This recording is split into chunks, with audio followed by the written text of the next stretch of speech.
new summer job at the new and improved Freddy Fazbear's Pizza.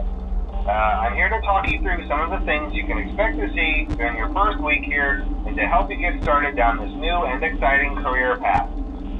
Now, I want you to forget anything you may have heard about the old location, some people still have a somewhat negative impression of the company.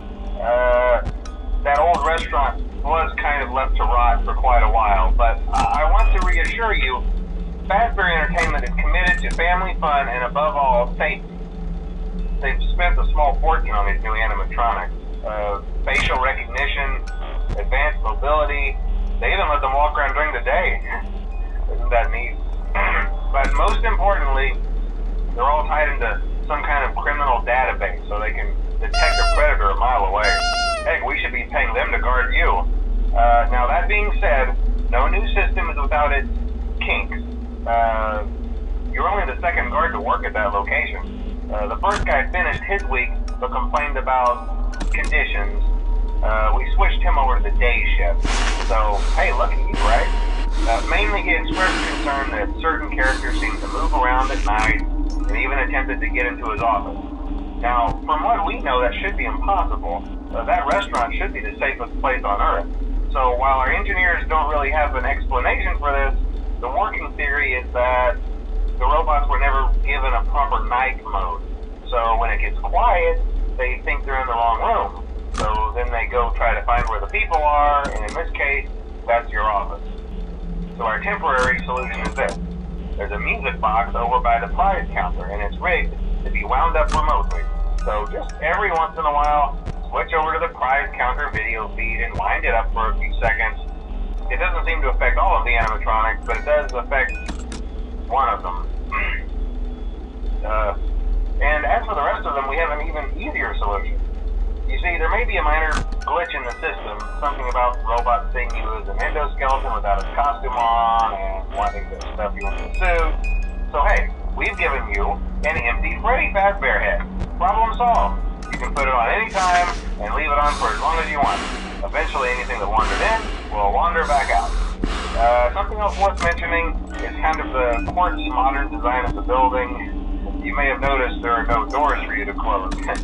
But hey, you have a light, and even though your flashlight can run out of power, the building cannot. So don't worry about the place going dark. Well, I think that's it. You should be golden. Check the lights, put on the Freddy head if you need to. Keep the music box wound up. Piece of cake.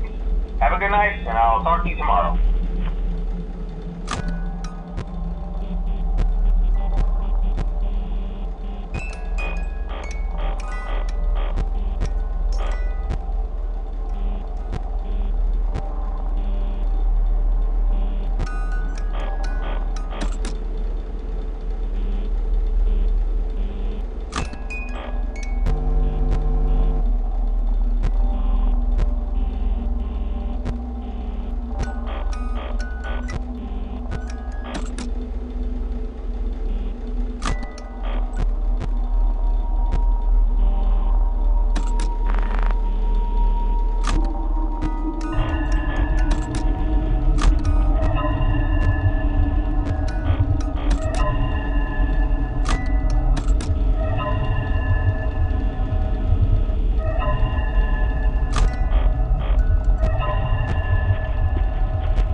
be a problem? You're a natural. By now I'm sure you've noticed the older models sitting in the back room. Those are from the previous location, and we just use them for parts now. The idea at first was to repair them. They even started retrofitting them with some of the newer technology, but they were just so ugly, and the smell. So the company decided to just go in a whole new direction and make them super kid-friendly. Those older ones shouldn't be able to walk around, but if they do, the whole Freddy head trick should work on them too, so whatever. I love those old characters. Did you ever see Foxy the Pirate? Oh wait, Foxy. Oh yeah, Foxy. Hey listen, that one was always a bit twitchy. I'm not sure if the Freddy head trick will work on Foxy. If for some reason he activates during the night, and you see him standing at the far end of the hall, just flash your light at him from time to time. Those older models would always get disoriented with bright light. It would cause a system restart or something. Come to think of it, you might want to try that on any room where something undesirable might be. It might hold him in place for a few seconds. That glitch might have carried over to the newer models too. One more thing, don't forget the music box. I'll be honest, I never liked that puppet thing. It's always thinking, and it can go anywhere. I don't think the Freddy mask will fool it, so just don't forget the music box. Anyway, I'm sure it won't be a problem. Have a good night, and I'll talk to you tomorrow.